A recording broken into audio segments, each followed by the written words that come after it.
Hey everybody, and welcome back to the channel. Today, we're digging into a topic that's truly the foundation of any great garden: fertilizers and soil amendments. I know it might not sound as glamorous as picking your first ripe tomato, but trust me, getting this part right is the secret sauce to a garden that doesn't just survive, but absolutely thrives.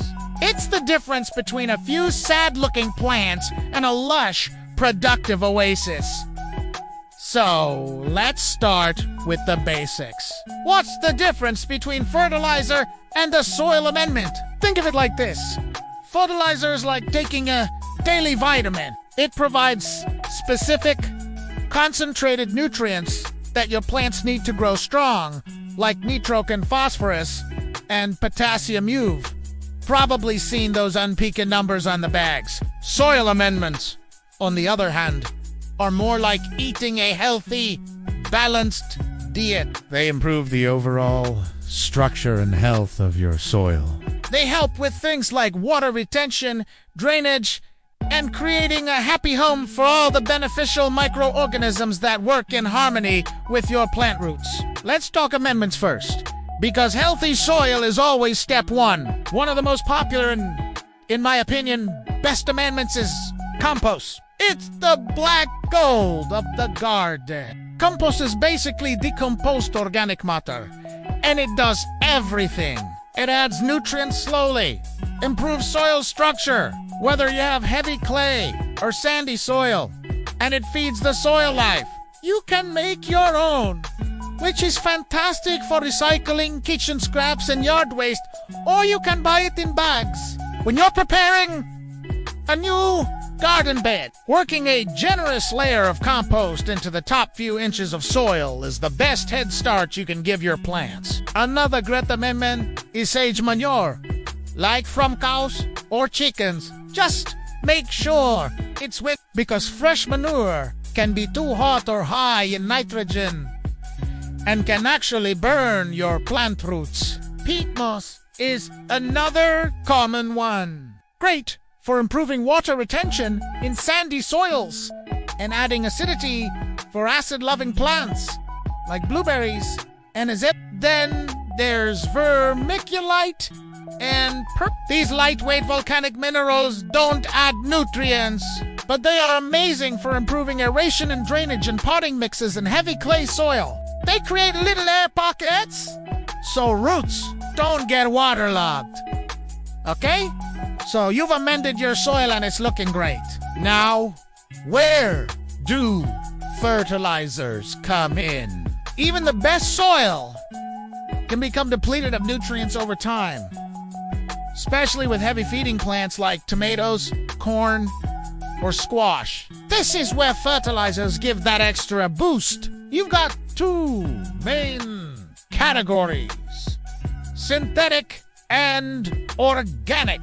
Synthetic fertilizers are man-made and provide a quick, concentrated dose of nutrients. They work fast, which can be great for correcting a deficiency quickly. However, they undo anything to improve the soil long-term and can sometimes lead to nutrient runoff if you're not careful. Organic fertilizers, on the other hand, are derived from natural sources like bone meal, blood meal, fish emulsion, or kelp. They release their nutrients more slowly as the microorganisms in the soil break them down. This slow release process is often called feeding the soil, not just the plant. It builds long-term soil health and reduces the risk of burning your plants or causing environmental runoff. For beginners, I almost always recommend starting with a good all-purpose organic granular fertilizer. You just sprinkle it around the base of your plants according to the package directions, and you're good to go for a while. Liquid fertilizers, both synthetic and organic, are another great option. Things like fish emulsion or a water-soluble blue stuff are fantastic for giving plants a quick pick. You mix them with water and use them to water your plants. This is especially helpful for container gardens, where nutrients can leach out more quickly with every watering. A weekly or bi-weekly feeding with a diluted liquid fertilizer during the peak growing season can make a huge difference. So, how do you know what your garden needs? The best way is a soil test. You can get sample kits online or at a garden center, or send a sample to your local university extension office for a detailed analysis. This will tell you exactly what nutrients you're lacking and what your soil pH is. But even without a test, you can learn to read your plants. Are the leaves yellowing? That could be a nitrogen deficiency. Are the flowers not setting fruit? Maybe it's a lack of phosphorus. The key takeaway is to build a foundation of healthy, living soil with amendments like compost. Then, use fertilizers strategically to supplement and give your plants the specific food they need to produce for you all season long. Don't overthink it and don't overdo it. More is not always better when it comes to fertilizing. Start with the recommendations on the package and observe your plants. They'll tell you what they need.